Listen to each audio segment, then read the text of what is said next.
Hi everyone, today we're just going to be doing this very little picture from Johanna's Christmas. Now this is right in the back of the book and there's two of these on the colour palette test page. I can't really show you because I'm zoomed in, but I just thought I'd do a quick one just because we're all very busy at this time of year, so we might just not have a lot of time to do one that's big. Now I'm going to do this one with Faber Castell Polychromos. I know I usually do these little ones with the Ergosoft, but I thought I would do something a little bit different. So I'm going to start off with this one. They're so hard to see in this light. My lamp just catches the light, but this is the Scarlet Red colour.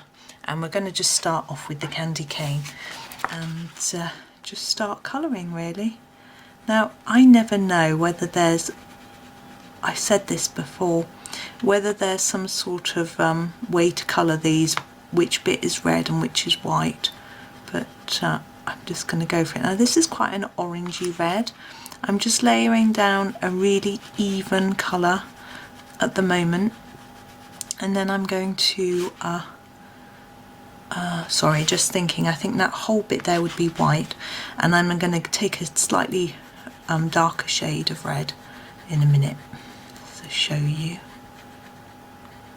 So that's that. It's just really simple, and then I'm going to use this one. Now it's I'm going to avoid the one I just took out because I can't see the name of it. This is the middle Cadmium Red. It's quite a dark red. I'm going to sharpen it as well. I've not been very prepared, but I do need it quite sharp because it's small. And what I'm going to do is think about the shadowing on the candy cane, and I'm thinking it's going to be darker down here, so we're going to do a darker shade of red and we're going to blend it in. So darker along the top just a little bit, but mainly the dark part on the bottom where it will be shadowed, and I'm going to keep with that pattern through. So a bit of a wider, darker part on this side, and then less towards the middle, and just a little stripe on here, and like that. Now on the white I still want to show some sort of idea of shadowing, so that it's not just plain white. This would show up better if we had a coloured background, but I'm not going to colour in the background. This is a whole white page. This is the test page, so I'm going to go in with, this is the Cold Grey 3. I find I like the Cold Grey if you want a sort of whitey shade or silver, and the other one, the Warm Greys, I use for more if I want something browner like stones.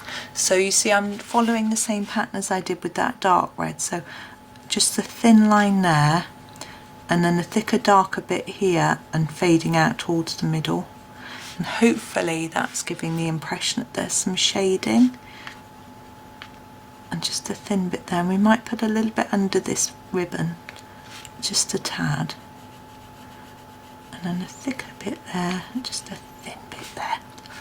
There we go. Now the ribbon. Now we've got the robin, he's going to be red and brown, so I'm thinking about the ribbon. I want it to look really nice and Christmassy, so I'm going to do it in a green colour. So I'm going to grab this green, which is the dark Phthalo green. It's a word I can't pronounce, Phthalo, I don't know how you're supposed to say it. And I'm just sharpening it again, nothing sharpened. Right. She complains. I'm the only person that uses these pencils. It's my fault. And I'm going to start with an even layer across, as I often do. So I can start, as I go through, think about where it's going to be shadowed. Now I've done quite a few ribbons in my various Christmas colouring, so you'll get used to the way that I do it. So I do it darker here, and then a bit darker on this end. And then it just gives it a little bit of shape and interest, and we'll do exactly the same on this side. So an even colouring first. You don't have to do it this way, you can start off with the darker bit. There are times when I look at things and I do the start with the darker areas, but this is the way for ribbons, this is how I seem to do it. Just checking that you can see just about, and then along this edge just a little bit. It just makes it hopefully look like it's shiny and sort of more three-dimensional. Now this bit under here would be quite dark here, where there's a lot of shadow. I'm going to try and do this in just this one colour, but if I feel it needs another one, I might add some more.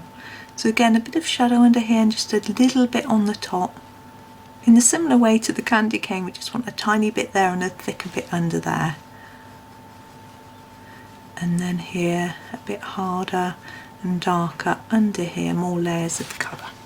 There we go. And now these parts, I really don't know what you call this. That's the bow, but I don't know what this bit's called.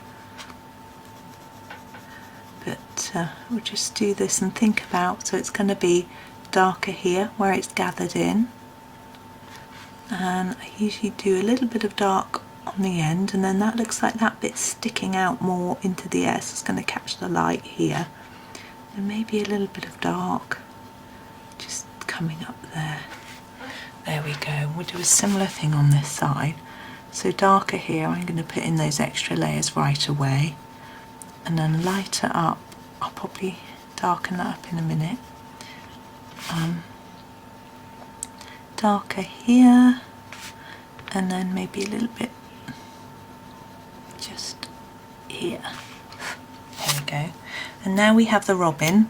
I am going to do another touch to the ribbon in a minute. I'm just going to grab my pen to remind me that I'm going to do it in a minute. But I'm going to do the robin first, or else I'll smudge it because it's pen. Now, I always feel that robins aren't such a bright red as maybe a candy cane would be. So I'm going to use, this is the red we used to start with, sorry, this is the Scarlet Red. But I'm going to fade it out a little bit here, because the robin is grey under here. And we're going to use the cold grey 3 that we used, and it just adds a bit of consistency to the picture if we use the same colours. And blend that up into the red just very gently. And then we need a brown for his sort of wings and things. I'm just trying to find one that's still got its name on, that I haven't sharpened. This is the Van Dyck Brown. It's not the best way to choose a brown, is it? The one that I can see the name on. But I think that, anyway. So we'll do a very light layer first, because I want to show the light coming off the feather. So here I do it darker at the end of the tail, and here it will be shadowed here anyway, and in between we leave a lighter area. We do the same with the wings, where we do it darker at the bottom and then lighter up, and I'm gently fading it up. I'm using quite an odd technique because it's such a small little robin, and also I would normally do it like that and you can't see. So, and I think it might be darker along here. Maybe he'd be catching the light on the top. And the last thing is his beak, and I'm going to keep this brown colour. I think they might be black, but there we go. So there is it mainly done. You could leave it like that and it's quite festive and jolly, but I'm going to go in with a bit of glittery sparkle. So I'm going to use my gold glitter pen, and I'm going to add a stripe, sorry you can't see very well, to each line on the candy cane. No, you still can't see. It's very hard with a pen because I have to hold it upright to get the glitter to come out, but you can't really see what I'm doing, I'm sorry. But hopefully you'll get the idea that I'm just following these lines, and I've just drawn all over my hand. It's great. And I'm going to tip it towards my lamp. So there you can see this, oh, let's cut. There you can see the sparkly candy cane. I think it's always nice, and you could even go around the whole edge of the candy cane if you wanted to, maybe in a silver or something like that, or add a bit of green sparkle to the bow. I'm just going to leave it fairly simple like that. So there he is. So a very quick one today, but I hope you enjoyed that. Thank you for watching, and happy colouring.